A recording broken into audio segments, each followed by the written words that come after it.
To another video on the FBTC and my first match reaction on the channel today. We're back. Sorry for a bit late. It's about an hour and a half, 2 hours behind than we normally do. But I've just been watching Leicester City winning the FA Cup as a Leicester fan. What a great day! But we won't talk about that at the moment in time. You're here for the rugby. And what a great game yesterday for Tigers. Tigers won 35-29. So looking at this tries for Leicester, 1 try from Scott, 2 for Genge, 1 for Youngs, 3 conversion by George Ford, 2 penalties by Ford and 1 by Henry. And then for Harlequins, my voice is a bit loud because I've been screaming so much at Leicester City. And then for them, 2 tries for Nathan, 1 for March and 1 for North, and a penalty try for Harlequins. Looking at this team, okay, we got off to a start. And it was a big start in the game. They really could. We knew we had to get. And I think we had tempo. Stewart kicked a nice little grub and they had to kick it away. But we just put them under pressure straight away from the first wheel to the 8, about 61. We'll talk about the last 20 later on in the game. But from the first 20, you saw that. Then we got a ball there, sweeping around the move there, sweeping it around and allowing that opportunity to come in the game. And that Matt scored lovely. Ford was outstanding game. 60 minutes he came off around that time, I think. 64 minutes Zach minute came off. And he just showed the intensity. We started to lack off as soon as he'd come. And Weed's coming off too. And Ben Youngs. Those players started just slightly to lack off in that game. And scored a lovely inside ball. Looking to wide. There was nothing. Stewart and then... but a lovely inside ball back to Matt Scott, and Matt Scott's try is a great little pass, delaying the pass a little bit to Matt Scott there, but allowing that opportunity to go through, and it's great work from him there. And then there's some controversy, and then there's Genge. We got a penalty, and a just consistent penalty, so I think it was off not rolling away quick enough. But very good. They did a slight tactical change on the lineup before that penalty. Got the one and hit it straight into Weezer. Weezer kicked it. They did stop very well. Credit to Harlequins there. Stop that physicality, allowing them not to get over that gain line there. But just not, I think it was from Kenningham. No, they're number 7. Just not, or Marl, I can't remember which one it was. Not rolling away. It allows the pen. And it's something, I don't think Queens was better. I think they were better when we go corner. Takes it quickly. Ellis Genge drives home, gets a try.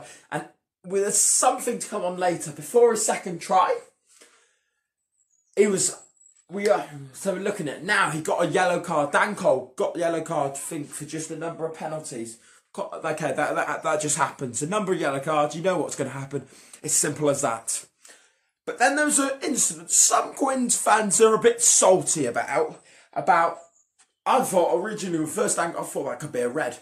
I thought that was a red. But then looking at the angles, I think Luke Peace got the decision spot on. I think he got the decision spot on in that game. Knew what he wanted. So, he hits him there and it's shoulder. From the first angle, it does look like it's a straight red. But if you look at the other angles, side on below, all sorts of the angles, it comes shoulder around there, shoulder there, and then slides onto the head. I don't think people see, but because it looks so bad from that first angle, you don't really see that in the momentum of the carry. We're going to just go. And then I think Nathan, after that first try, obviously they scored. And then I think we scored that second try. And then they started to lose some flow of movement in that game. Nathan now getting that opportunity wide. And then I think Marchand had some good footwork, offload. Was really good in the offload to the Archon really good again, really positive. Think he really had a really constant good attacking game in that game. And then Genge scored that try. Really got themselves back into that lead. Got the try right on.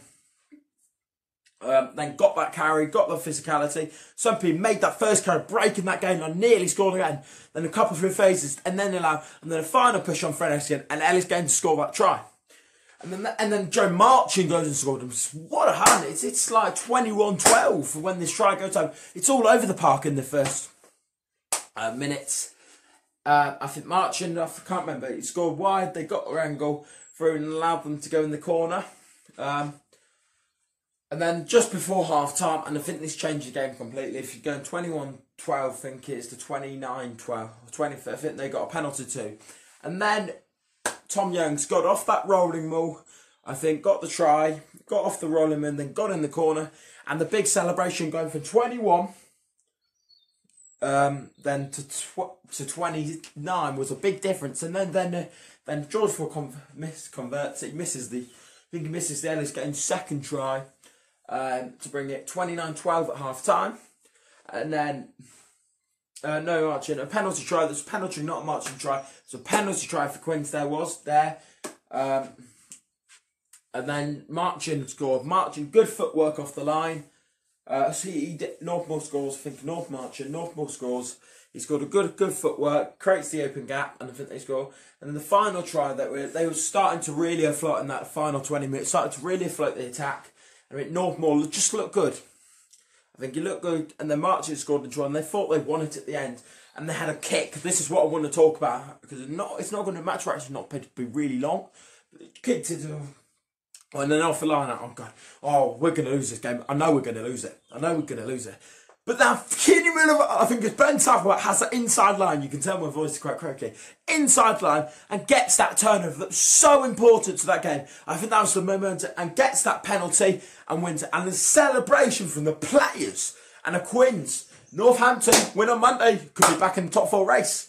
But I think they got the 2 points. Quinns were happy, but you just got out-muscled, and this is my word for any of you Quinns fans. You got out-muscled by a Tigers pack, and it could Bristol Chiefs could do something. Chiefs a bigger pack.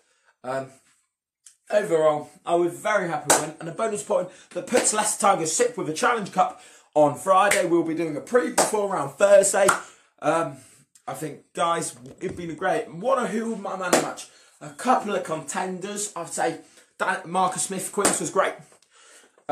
Marcus Smith, I think Don Brandt just carried consistently well.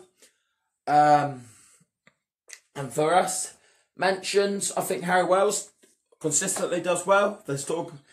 The Nemani Ndola, excellent today.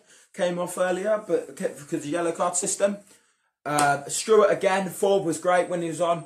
But I had to get it to Ellis game just 2 weeks, just enormous carrying to get off that.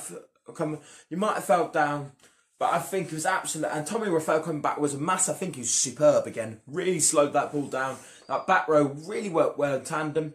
And overall, I think it's a very good performance. And on to the final we go. Hopefully we can get top 6 and hopefully we get a trophy. But that's where I'm going to end this match reaction today, guys. It's Leicester Tigers 35, Harlequins Rugby 29. That's where I'm going to end it, guys. I will see you again for another video on the FBTC Rugby channel. Bye.